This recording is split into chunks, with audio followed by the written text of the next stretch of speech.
Salmos capítulo 27, versículo 4, o salmista diz: uma coisa pedi ao Senhor e a buscarei, que possa morar na casa do Senhor todos os dias da minha vida, para contemplar a formosura do Senhor e aprender no seu tempo. Todos os dias pode parecer demais, todos os dias pode parecer muito para muitas pessoas, todos os dias pode parecer até mesmo uma demagogia, mas eu tenho certeza que se nós viéssemos para a casa de Deus todos os dias,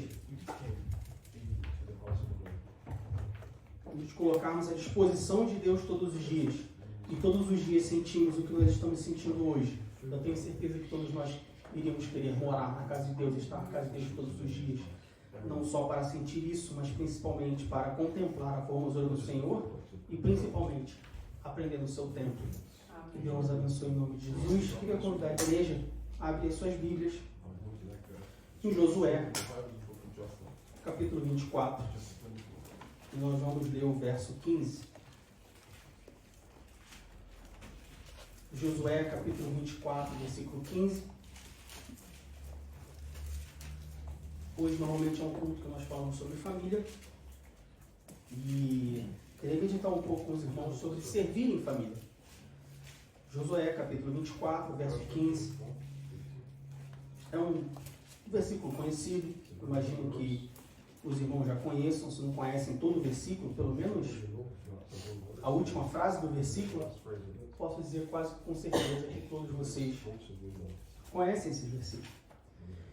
Josué, capítulo 24, verso 15, diz assim: porém, se vos parece mal aos vossos olhos servir ao Senhor, escolhei hoje a quem servais. Se os deuses a quem serviram vossos pais, que estavam além do rio, ou os deuses dos amorreus, em cuja terra habitais. Porém, eu e a minha casa serviremos ao Senhor. Meus irmãos, uma das características de uma vida com Cristo é o serviço a Deus. Quando nós fomos chamados por Jesus, quando nós entendemos o chamado de Jesus Cristo, quando nós entregamos nossa vida a Jesus Cristo, a palavra de Deus diz que nós não só somos chamados de filhos de Deus, mas nós também somos chamados de servos de Deus. Você não só se identifica como filho de Deus, mas você também se identifica como servo de Deus. E isso é porque parte integrante da vida cristã é o serviço a Deus. Deus, como nosso Pai, Ele espera que nós nos comportemos como um filho. Nós falamos na escola dominical sobre obediência. Então, Deus, como nosso Pai, Ele espera que nós, como filhos, obedecemos a Ele. E Deus, como nosso Senhor, espera que, como servos, nós sirvamos a Ele. Porque de que serve um servo que não serve, não é mesmo? No entanto, é notório em toda a Bíblia que o serviço na obra de Deus, embora ele seja um imperativo, ou seja, é uma ordenança, é uma ordem, embora o serviço na obra de Deus ele seja esperado por Deus, como eu disse, nós como servos, a expectativa de um servo é que ele sirva. Mas embora Deus espere dos seus servos que eles sirvam na sua obra, o serviço a Deus, ele é uma decisão do crente. Ele é uma decisão do cristão. Olha que interessante. A palavra de Deus nos convida a servir. O serviço a Deus, ele não é opcional. De certa forma, ele é obrigatório. Ou ele é esperado de um Senhor. Mas embora ele seja esperado, ele é, em última instância, vamos dizer assim, parte de uma decisão de cada um. Tem crentes que escolhem não servir. Tem crentes que escolhem servir. Na maioria das vezes, nós podemos dizer, se não todas, que a decisão de servir a Deus, ela passa muito mais sobre a sua experiência com Deus do que uma dívida que você tenha com Deus.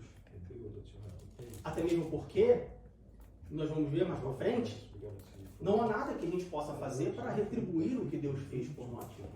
Então, muitas vezes nós servimos por causa da experiência que nós tivemos com Deus, do entendimento que nós temos de Deus, porque nós entendemos que nós não somos apenas filhos, mas também somos servos, e como servos nós devemos servir. No livro de Josué, capítulo 24, versículo 15, como eu disse, é um texto muito famoso, que Josué, ele diz, no final do versículo, ele fala, olha, eu e a minha casa serviremos a Deus. Josué aqui, ele coloca mais de uma pessoa nessa afirmação. Josué não diz, eu servirei a Deus. Ele fala, eu e a minha casa, eu e a minha família, serviremos a Deus. Isso deve nos chamar a atenção. Porque, por um lado, a palavra de Deus é bem clara quando ela diz que a salvação é individual. Ou seja, eu na minha casa, com a minha família, sou casado, tenho uma esposa, tenho 2 filhos. A salvação é individual. Eu não posso salvar a minha esposa.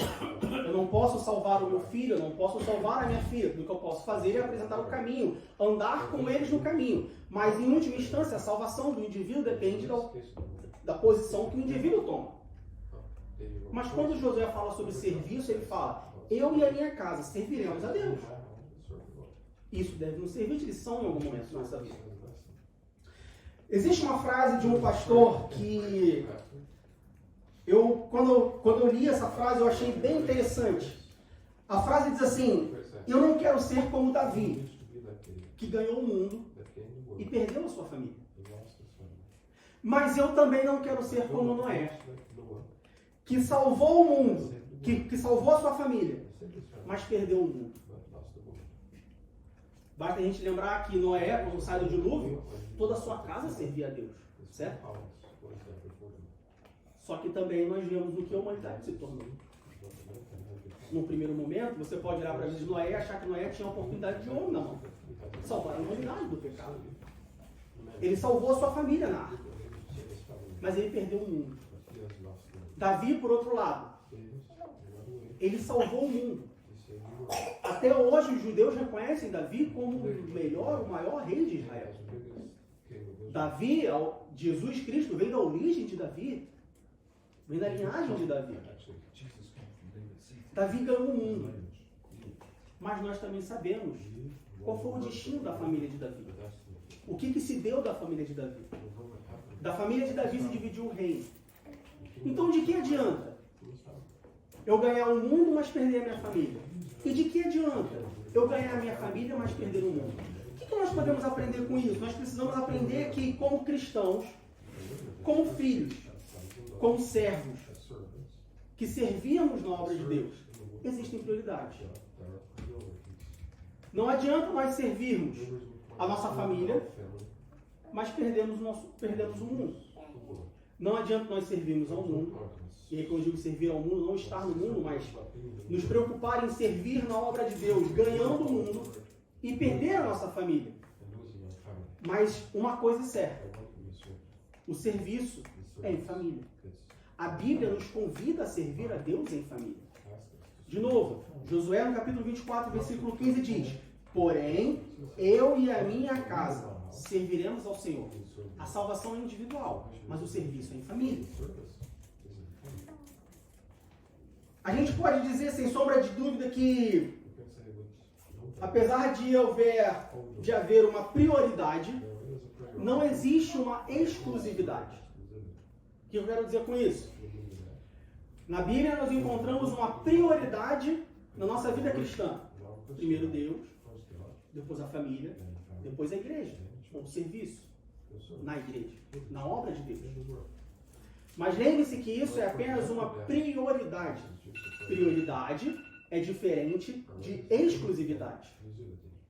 Existem pessoas que dão prioridade à família, mas excluem o serviço, negligenciando o serviço na casa de Deus. Outras pessoas servem na casa de Deus, priorizam o serviço na obra de Deus, mas negligenciam a sua família.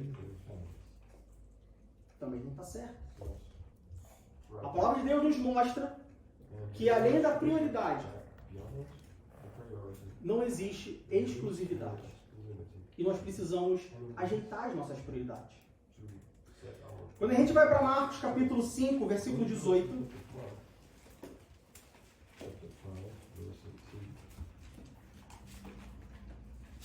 Marcos capítulo 5,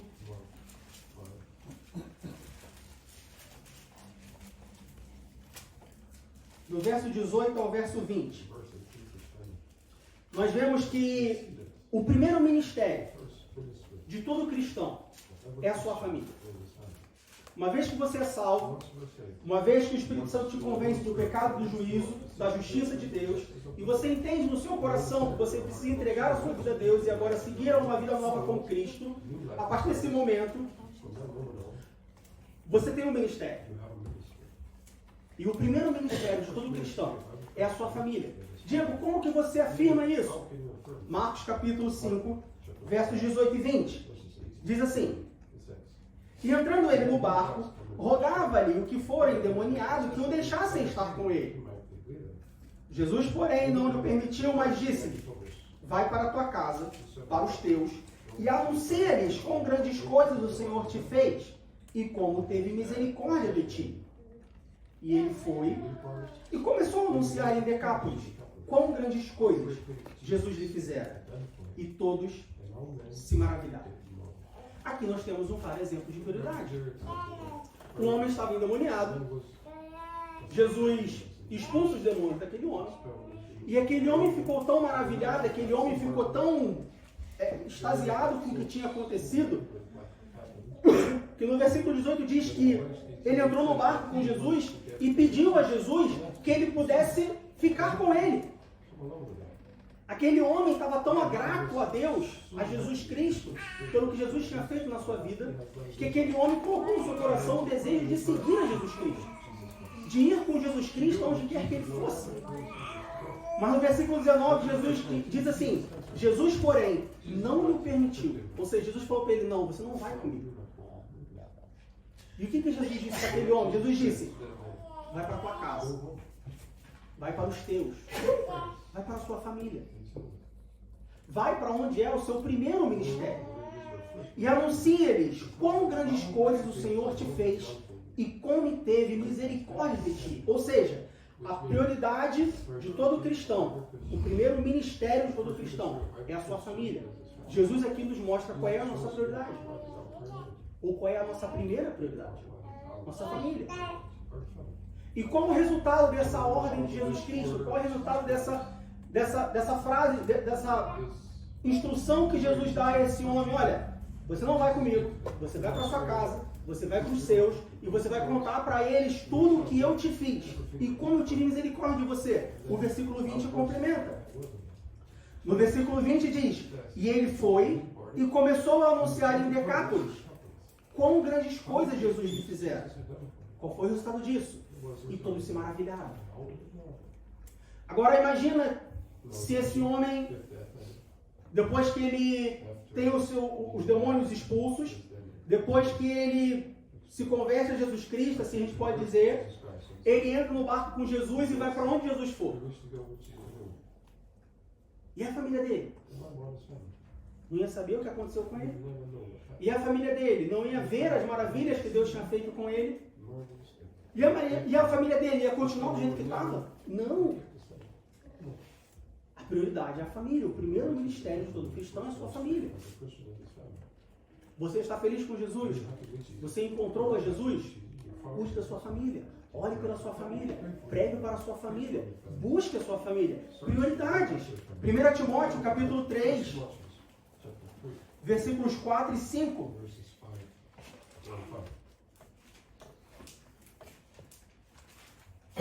1 Timóteo, capítulo 3, versos 4 e 5.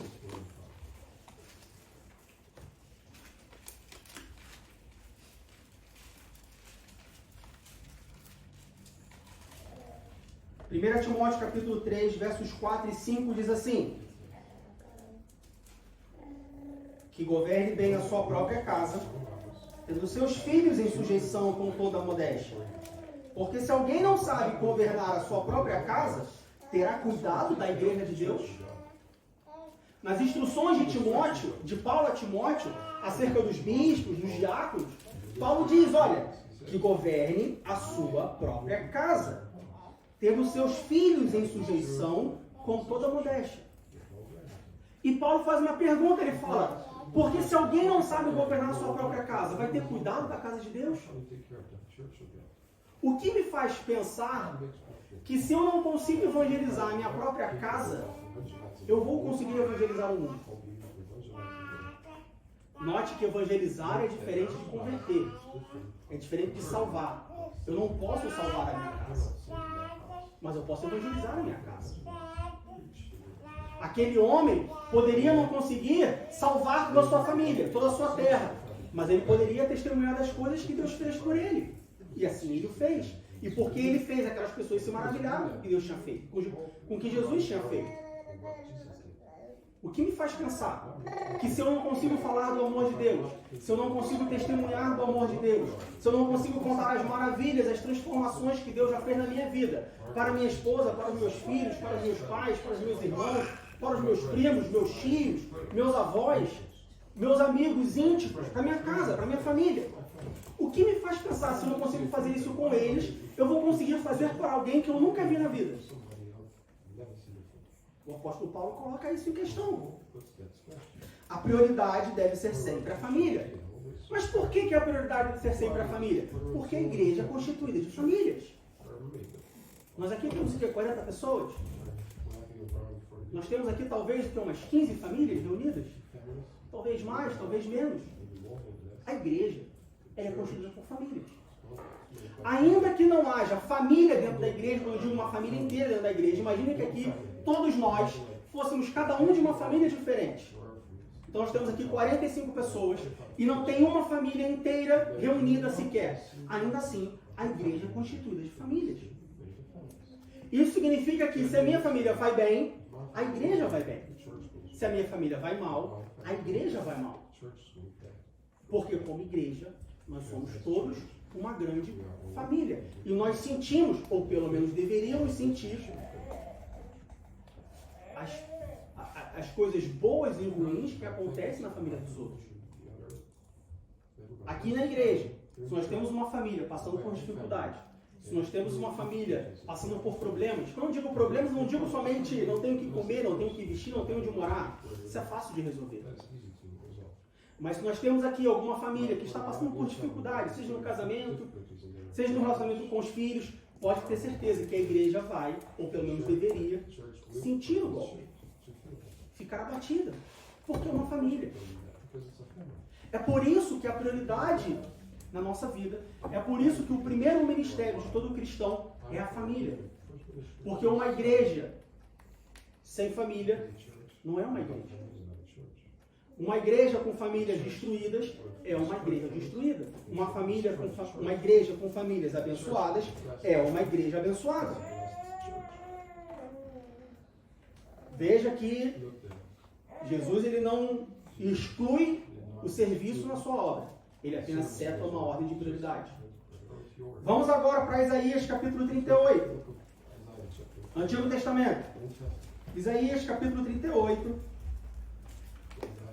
Versículo 5.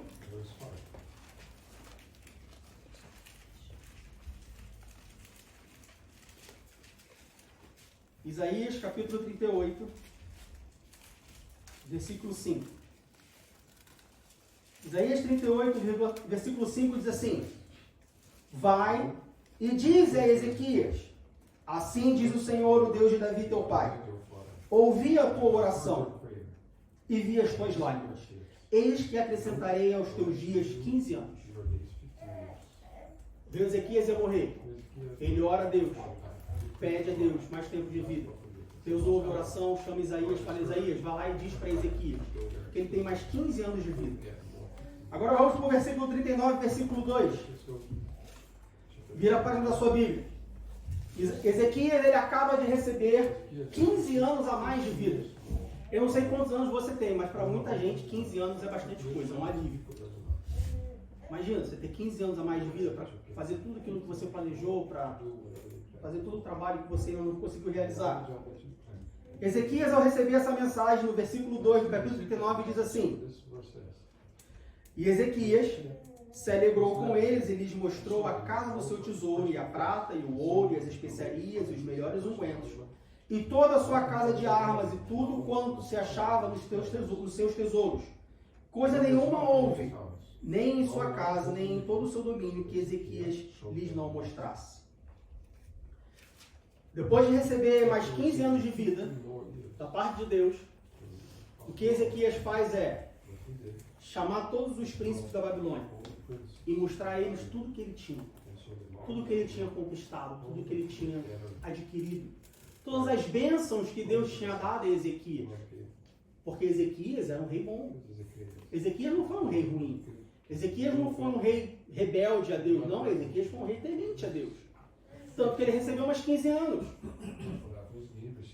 E quando ele recebe 15 anos, ele chama todos aqueles príncipes da Babilônia e mostra para eles tudo que ele tinha. Ele conta para aqueles homens todas as bênçãos que Deus tinha dado para ele. Ele priorizou o serviço na obra de Deus, assim a gente pode dizer. Só que no versículo 5, ainda do capítulo 39, diz assim: Então disse Isaías a Ezequias: Ouve a palavra do Senhor dos Exércitos. Eis que virão dias em que tudo quanto houver em tua casa, com o que entesouraram teus pais até o dia de hoje, será levado para a Babilônia. Não ficará coisa alguma, disse o Senhor. E pior, versículo 7 diz: E dos teus filhos, que procederem de ti e tu gerás, tomarão, para que sejam eunucos no palácio do rei da Babilônia. Versículo 8 diz: Então disse Ezequias a Isaías: Boa é a palavra do Senhor que disseste. Disse mais: Porque haverá paz e verdade em meus dias. Ezequias recebe 15 anos de vida. Após receber mais 15 anos de vida, Ezequias mostra a todos os príncipes da Babilônia tudo que ele tinha conquistado. Tudo que Deus tinha dado para ele. Isaías chega para Ezequias e fala assim: Olha, você fez mal. Porque vai chegar um dia que tudo que você conquistou será levado para a Babilônia. E digo mais: os seus filhos vão ser eunucos na corte da Babilônia. Ezequias perdeu a sua casa. Ezequias não perdeu só a sua... Não perderia, porque depois que ele morreu, que isso iria acontecer. Mas os filhos de Ezequias seriam levados eunucos para a Babilônia. Vamos voltar para o mundo antigo. Você sabe o que era um eunuco? Você sabe quem eram os eunucos? Eunucos eram pessoas sem identidade, sem linhagem. Eunucos, a gente pode dizer que eram pessoas indigentes.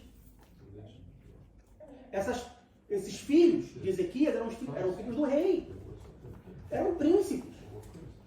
E Isaías diz para ele que os filhos que ele gerou seriam levados eunucos na corte da Babilônia.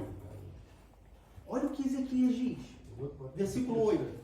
Então disse Ezequias a Isaías: Boa é a palavra do Senhor que disseste. Que pai insano que acaba de ouvir que quando ele morresse, os seus filhos seriam levados eunucos na Babilônia, diz: Boa é a palavra que o Senhor me disseste. Que pai insano é esse?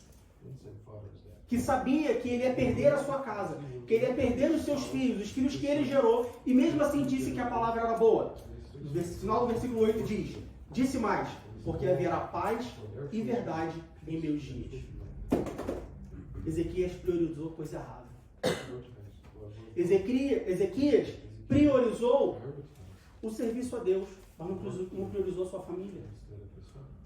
Ezequias achou boa a palavra do Senhor, porque enquanto ele vivesse, seriam dias de paz. Depois que ele morresse, cada um com seus problemas.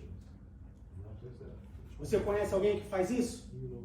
Você conhece alguém que já fez isso? Que falou assim: Bom, eu tenho 4 filhos. Eu peguei a palavra para os 4. Quer aceitar Jesus? Aceito. Eu vou seguir a minha vida, eu vou fazer a minha obra, eu vou fazer o serviço, porque é a salvação individual, e cada um segue o seu caminho. Mas e se eles morrerem sem salvação? Mas aí é problema deles. O meu papel eu fiz. Lavei as minhas mãos. A palavra de Deus nos exorta sobre isso. Apesar de existir prioridade, não existe exclusividade. Ezequias priorizou o serviço a Deus, mas excluiu a sua família. O serviço a Deus, o ministério individual de cada um, não deve ser feito às custas da família. Servir a Deus não significa excluir a minha família. Servir a Deus não significa não se dedicar à minha família. Servir a Deus significa servir a Deus com a minha família. Servir a Deus, mas também cuidar da minha família. Porque não adianta eu servir a Deus se depois que eu morrer os meus filhos serão levados ao eunucos na Babilônia. De que serviu o meu serviço? De que serviu tudo que eu angariei? De que serviu todas as bênçãos que eu recebi de Deus? E os meus filhos, eles são meus filhos. Filhos que eu gerei.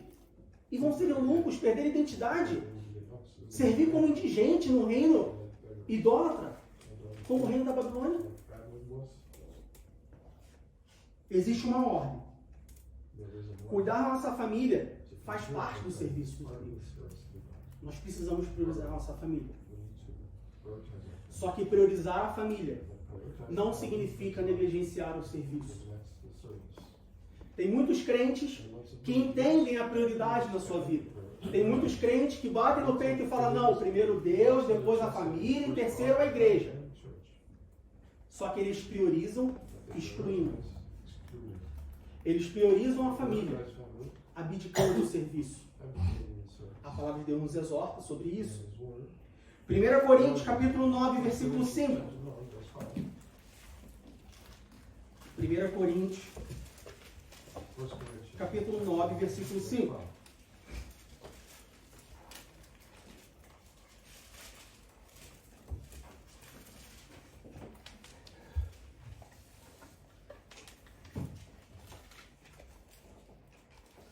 Coríntios 9, capítulo 9, versículo 5 diz assim: não temos nós direito de levar conosco uma mulher irmã, como também os demais apóstolos, os irmãos do Senhor e Cefas? Paulo aqui está falando aos Coríntios, a igreja em Corinto, o seguinte: olha, será que eu não tenho direito de levar minha esposa comigo? Como os outros fazem? Para servir a Deus. Cuidar da minha família não deve ser usado como desculpa, como empecilho. Não deve ser usado para, de forma deliberada, negligenciar o serviço a Deus. Poxa, mas se eu for servir a Deus, a minha família vai ficar sozinha. Então leva a tua família para servir a Deus contigo. Poxa, mas para servir a Deus eu não tenho que deixar meu filho. Então leva teu filho para servir a Deus contigo. Poxa, mas para eu servir a Deus eu tenho que deixar minha esposa, meu marido. Como é que vai ser? Leva a tua esposa, leva o teu marido para servir a Deus contigo.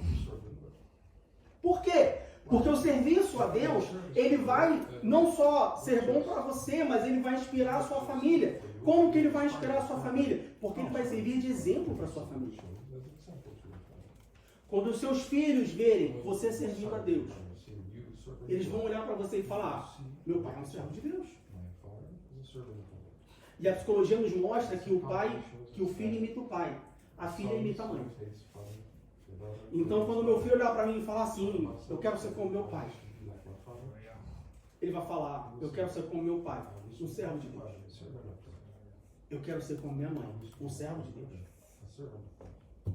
Quando eu levo a minha esposa para servir a Deus comigo, quando uma esposa leva o seu marido para servir a Deus com ela está servindo de exemplo, ele está servindo de exemplo e falando: olha, somos servos de Deus, vamos servir juntos. Por que servir sozinho?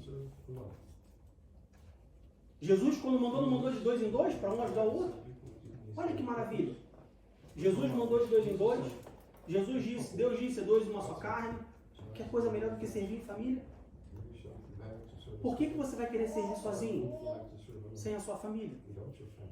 Por que você iria querer deixar que a sua família sirva sozinha, sem você estar presente? Porque às vezes você chama a sua família para servir, E às vezes você não quer que você não chama a sua família para servir, mas às vezes você chama a sua família para servir, mas a sua família não quer servir com você. Por que você deixaria a sua família servir sozinho? Qual razão, qual motivo eu teria para deixar que a minha esposa sirva sozinha na casa de Deus? Qual razão, qual motivo eu teria para deixar que os meus filhos sirvam sozinhos na casa de Deus? Paulo diz, será que a gente não pode? Será que nós não temos direito de levar conosco uma mulher irmã, ou seja, uma esposa, a nossa companheira, para servir juntamente conosco? Nós vemos que os discípulos, os apóstolos, faziam isso. Eles levavam toda a sua família para servir com eles. Vamos para Atos capítulo 21, versículo 9. Atos capítulo 21, versículo 9.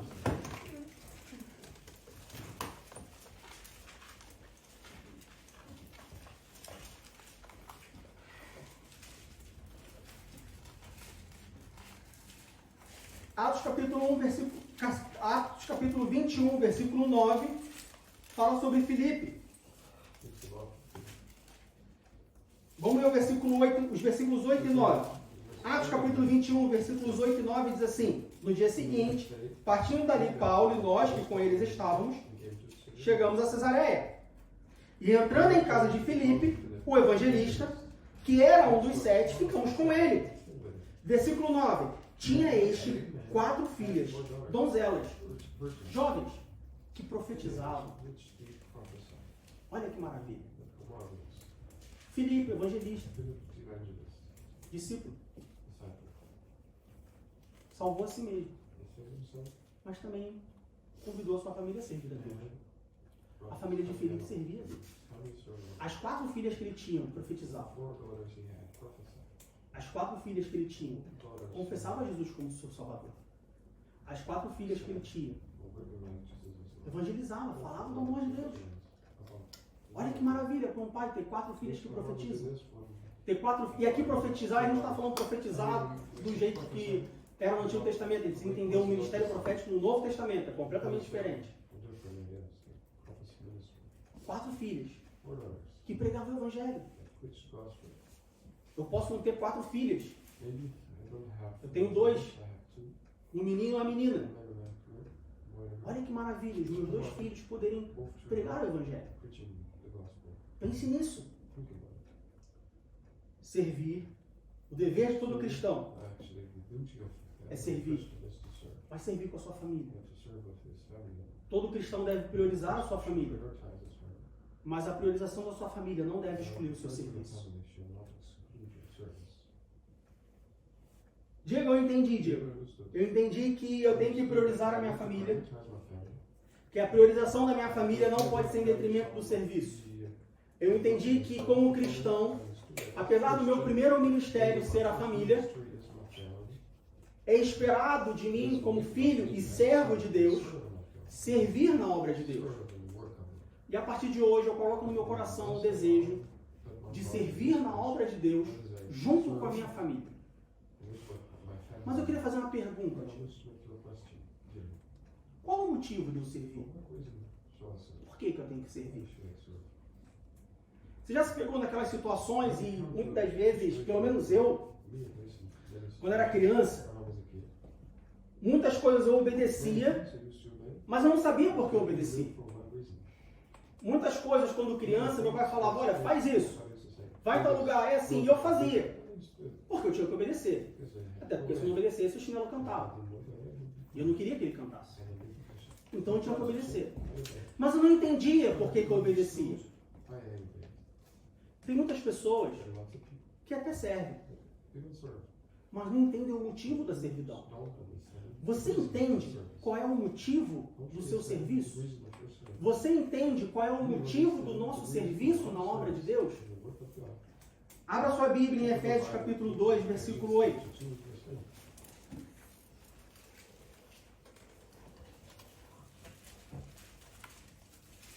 Efésios capítulo 2, do verso 8 ao verso 10.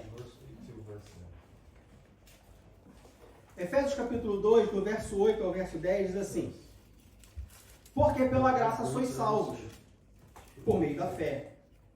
E isso não vem de vós, é dom de Deus.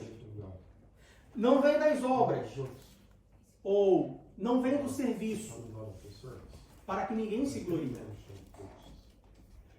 Ninguém é salvo por causa do serviço a Deus. Mas todos servimos, porque um dia fomos salvos pelo amor de Deus. Versículo 10 diz: porque somos feitura sua, criados em Cristo Jesus para as boas obras, as quais Deus preparou para que andássemos nela. O serviço a Deus é tão importante na vida de um cristão que ele foi preparado por Deus, você sabia? Porque somos feitura sua, criados em Cristo Jesus para as boas obras. O homem foi criado para servir. O homem foi criado para trabalhar. O homem não foi criado para ficar parado. O pecador não foi salvo para ficar no banco assistindo o culto. O pecador foi salvo para servir na sua obra. O pecador foi salvo para buscar outros pecadores. O pecador foi salvo para pegar o evangelho. O pecador foi salvo para servir de testemunho. O pecador foi salvo para voltar para sua casa e falar: olha, eu era endemoniado. Jesus expulsou os demônios. Olha as maravilhas que Jesus tem feito na minha vida. As quais Deus preparou para que andássemos nela. Serviço é constância. O serviço na obra de Deus não é algo parado. Diego, como assim algo parado é algo constante? Efésios capítulo 2, versículo 10 diz que as boas obras que Deus preparou para nós era para que nós andássemos. Andar significa continuidade, ação, constância. Não é dar um passo e ficar parado. Tem gente que serviu 1 ano na casa de Deus e fala assim: não, ufa, já serviu bastante. Agora eu vou só ser servido. Tem gente que serviu no Brasil. Veio para a Alemanha e falou assim: não, agora eu vou só ser servido. Servi muito tempo no Brasil. Ih, mas você não me conhecia, Diego? No Brasil eu era rato de igreja. No Brasil eu pregava, eu cantava, eu orava, eu fazia tudo. Mas aí Deus trouxe nós para a Alemanha, e agora nós estamos aqui na Alemanha, e agora é o tempo de só nós descansarmos e esperarmos até o... Mas de onde você tirou isso? Você vai ter a vida eterna inteira para descansar. As boas obras que Deus preparou para que nós andássemos nela. Não para que nós ficássemos parados nela. Não para que nós descansássemos nela. Não para que nós dessemos uma pausa dela. Não para que nós, por um momento, por um período, porque nós estamos numa situação difícil da vida, a gente pare e fale: não, peraí, deixa eu ver aqui o caminho. Não, era para andar. Não é para parar. Jesus não fala sobre aquele que larga a mão do arado. Você pegou no arado, meu irmão? Um abraço.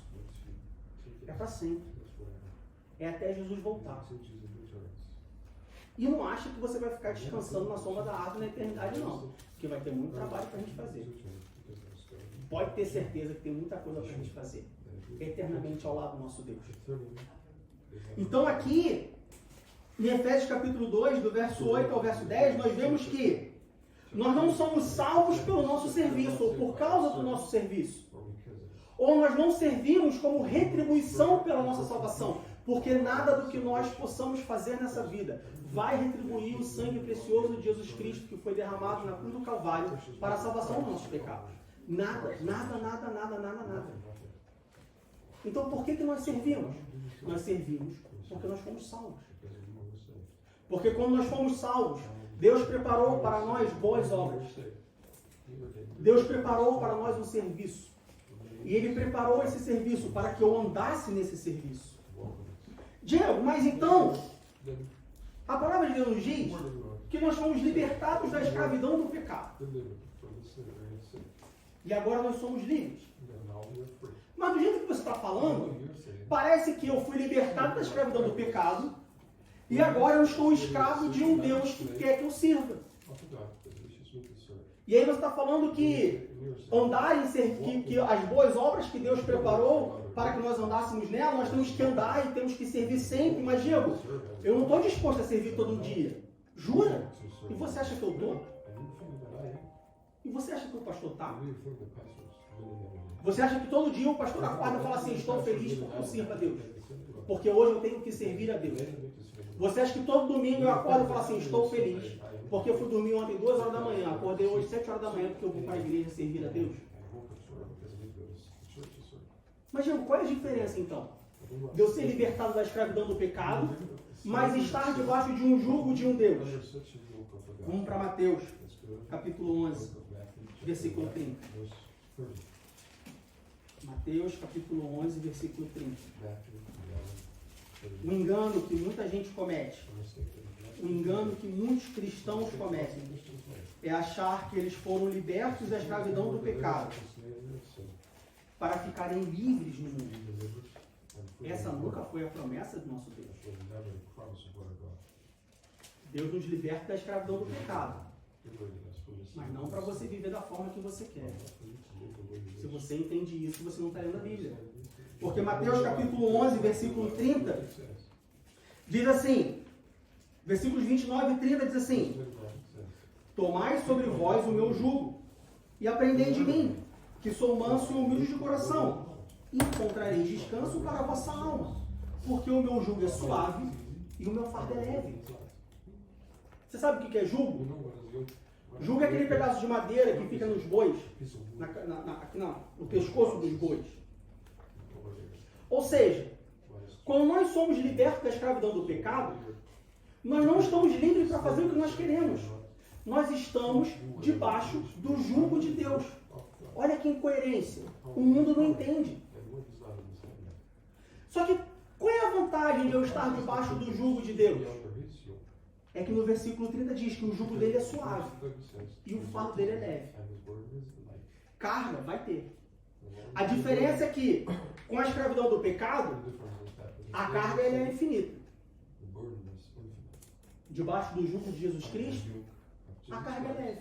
Você consegue carregar. Sabe o que isso nos ensina quando nós aplicamos isso no nosso serviço a Deus? Nós temos que servir a Deus. É esperado de nós servirmos a Deus, como nós lemos lá anteriormente. Deus preparou essas boas obras para que nós andássemos nela. Mas, Diego, servir a Deus é pesado. Eu estou cansado de servir a Deus. Chegou a hora, veja bem, tem igrejas ensinando que chegou a hora de descansar. Meu irmão, aonde na Bíblia que você encontra descanso para o Filho de Deus? Aonde na Bíblia você encontra descanso para um cristão? Não existe. Estão ensinando a Bíblia errada. Mas, Diego, eu estou cansado. Está pesado. Eu não estou aguentando mais servir. Se isso está acontecendo, me desculpe, com toda a educação, me perdoe, mas você está servindo errado. Se o serviço na casa de Deus está pesado para você, duas coisas podem estar acontecendo. Primeiro, ou você está servindo errado, ou você está servindo pelo motivo errado. Sabe por quê? Mateus capítulo 13, versículo 8.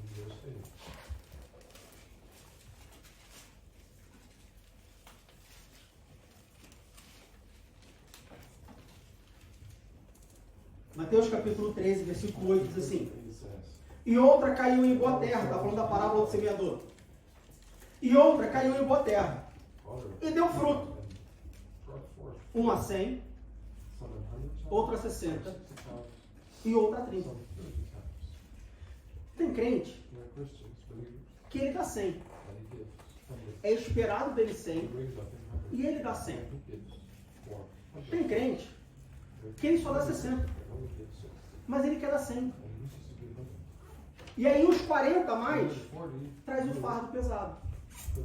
E aí os 40 a mais traz o burnout. E aí os 40 a mais traz o cansaço. E aí os 40 atrás, os 40 a mais sobrepõe a alegria, o prazer de servir na obra de Deus. Tem crente que sobrar 30. Se ele quiser dar 31, ele vai se cansar. Se ele quiser dar 31, o jugo não vai ser suave, o fardo não vai ser leve. Mas a culpa não é do jugo. A culpa é do crente que quer servir mais do que ele pode dar. Não tem problema você se dar 30. Não tem problema você dar 60. Não tem problema você dar 100. O problema é você dar menos do que você pode dar. Esse é o problema. Lá em Hebreus capítulo 4, Hebreus capítulo 4, versículo 13. Hebreus capítulo 4, versículo 13. E aí, se puder trocar para NTLH, só para ficar mais fácil o entendimento. Depois você volta para João. Hebreus capítulo 4, versículo 13. Diz assim: não há nada que se possa esconder de Deus. Em toda a criação, tudo está descoberto e aberto diante dos seus olhos, e é a Ele que todos nós teremos de prestar contas. Isso significa que no meu serviço a Deus, se a minha capacidade de servir a Deus é dar 60, e eu chegar no grande dia e falar assim: Deus, eu dei 61. Deus vai falar assim: um a mais, você deu porque você quis. Eu esperava de você 60, porque eu te conheço. E eu sei que você só pode dar 60. Esse que você deu a mais, você negligenciou alguma coisa. Se eu chegar no grande dia e falar assim: Deus, eu dei 59. Deus vai falar assim: mas você podia dar 60. Eu te conheço. Eu te criei. Não era pesado para você dar 60. Por que você deu 59? E dentro de nós sabemos o quanto nós podemos dar. Se você não sabe, ore a Deus, peça ao Espírito Santo para te guiar. Mas quando o serviço na obra de Deus está pesado, ele está pesado. Primeiro, porque estamos servindo da maneira errada. Até para servir, tem a maneira correta. Até para servir, tem a medida correta. Se você ultrapassar a medida correta de servir a Deus, vai ficar pesado. Mas tem um segundo motivo, que é servir a Deus pelo motivo errado. Muitas vezes o serviço na casa de Deus se torna pesado, mas ele se torna pesado porque o servimos pelo motivo errado.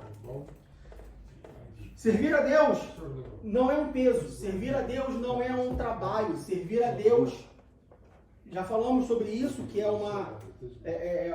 uma expectativa de Deus, mas servir a Deus não é de forma nenhuma uma obrigação. Você ficaria surpreso se eu disser para você que servir a Deus é uma forma de adoração? Nós adoramos a Deus aqui hoje. Adoramos a Deus através do nosso louvor. Adoramos a Deus através das nossas ofertas. Mas adorar a Deus, cultuar a Deus, também é servir. Abre em 1 Crônicas, capítulo 28, versículo 9. 1 Crônicas, capítulo 28, versículo 9.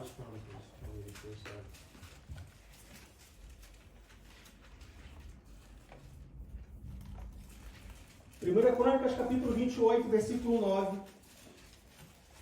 Diz assim: e tu, meu filho Salomão, conhece o Deus de teu pai e serve-o com um coração perfeito e com uma alma voluntária, porque esquadrinha o Senhor todos os corações e entende todas as imaginações dos pensamentos. Se o buscares, será achado de ti, porém, se o deixares, rejeitar-te-á para sempre.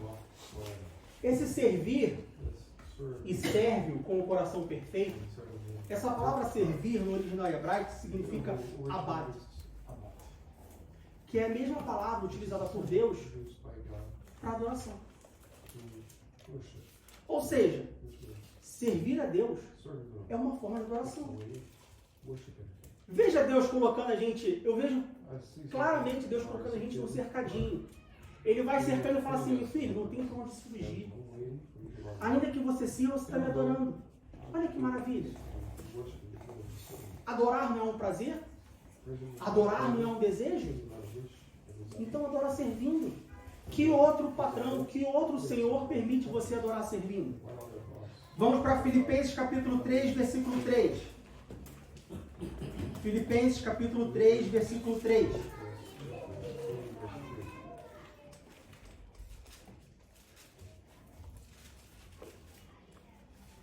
Filipenses capítulo 3, versículo 3. Diz assim: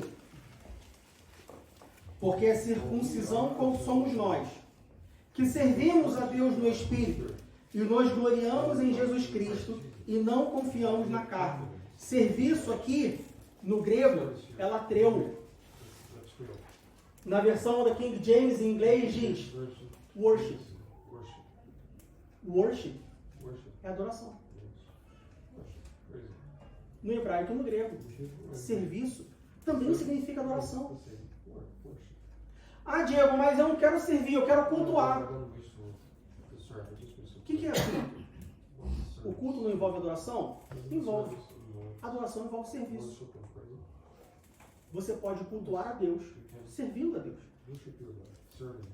Quando eu estou pregando, quando eu estou ensinando, quando eu estou traduzindo, quando eu estou cozinhando, quando eu estou abrindo a porta, quando eu estou lavando o banheiro, quando eu estou preparando o lanche, quando eu estou cuidando das crianças, olhando as crianças para elas não fugirem para a rua durante o evento que vai ter sábado que vem para os casais. Eu estou servindo. Se eu fizer de coração, se eu fizer, como diz lá em João capítulo 4, versículo 23, que diz que nós precisamos adorar em espírito e em verdade, eu estou adorando, eu estou cultuando a Deus. Você sabia disso? Olha que coisa maravilhosa que nosso Deus nos preparou.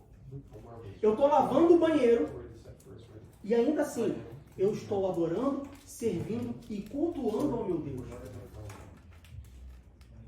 Olha que Deus maravilhoso é esse que nós servimos. Para nós encerrarmos, quando nós reconhecemos a obra expiatória do nosso Senhor Jesus Cristo, quando nós reconhecemos o grande amor do nosso Deus Pai, quando nós reconhecemos a infinita, maravilhosa, a infinita graça que Deus manifestou por nós, que motivo nós temos para não servir a Deus? Que motivo eu tenho para não servir a Deus com a minha família? Sirva a Deus com a sua família, meu Deus. Não use a sua família como desculpa para não servir a Deus. Não use o serviço a Deus como desculpa para não cuidar da sua família. Ezequias cuidou do serviço, mas não cuidou da família. Os seus filhos foram eunucos na Babilônia. Noé cuidou da sua família, mas perdeu o mundo. Não adianta nada. Priorize as coisas certas na sua vida, sem excluir uma outra, para não ser em detrimento de uma outra. Sirva com a sua família. Se você só pode servir com a sua família 100, sirva 100. Se você só pode servir com a sua família 60, sirva 60. Se você só pode servir com a sua família 30, que seja 30, mas sirva em espírito e em verdade tudo o que você pode dar. Não para você salvo, para ser salvo. Não para você chamar a atenção do pastor, não como retribuição de alguma coisa que Deus nos fez, mas sim porque nós fomos comprados por um alto preço. Mas sim porque nós fomos salvos. E ao sermos salvos, Deus preparou as boas obras para que nós andássemos nela. Diego, mas eu não consigo andar. A minha perna está pesada. Eu não consigo mais servir. Pede ajuda. Chama um ajudante. Alivia o peso, mas continua andando. Não para de andar. Eu não sei se você já fez trilha, mas quando você faz trilha em grupo, a mochila está pesada, você divide o peso, mas você continua andando. Você divide o peso, mas você continua servindo com a sua família, porque a sua família, assim como o serviço, ambos são importantes na sua vida, são importantes para Deus. Então continue servindo com a sua família para a honra e glória do nome do nosso Deus.